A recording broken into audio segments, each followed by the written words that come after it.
புத்தர் ஒரு சமயம் காட்டு வழியா பயணம் பண்றாரு. அப்ப அவருக்கு தாகமா இருக்கு.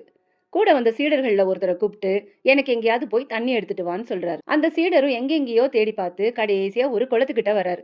அந்த குளம் ஆனா ரொம்ப அழுக்கா தண்ணி கலங்கலா இருக்கு. இருந்தாலும் பரவாயில்லன்னு ஒரு குவளையில அந்த தண்ணியை எடுத்துட்டு புத்தர் கிட்ட போறாரு. புத்தர் கிட்ட நடந்ததை சொல்றாரு. புத்தர் என்ன சொல்றாரு, நம்ம கொஞ்ச நேரம் இங்க ஓய்வு எடுப்போம், அது வரைக்கும் இந்த தண்ணியை என் பக்கத்துல வச்சிரு அப்படின்ட்டார்.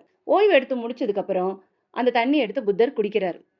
கலங்கின தண்ணியை எப்படி குடிக்கிறீங்க குருவேன்னு புத்தர் கிட்ட சீடர் கேட்கிறார்.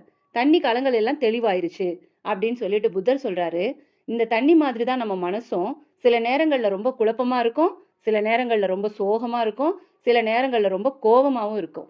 ஆனா அதுக்கான நேரத்தை நம்ம கொடுத்துட்டோம்னா அந்த மனசு அதுவாவே தெளிவாகிடும். Yes, it is okay to be not okay, but let it be. Give proper time for the things to settle down. Time can heal everything. Believe in time. Thank you.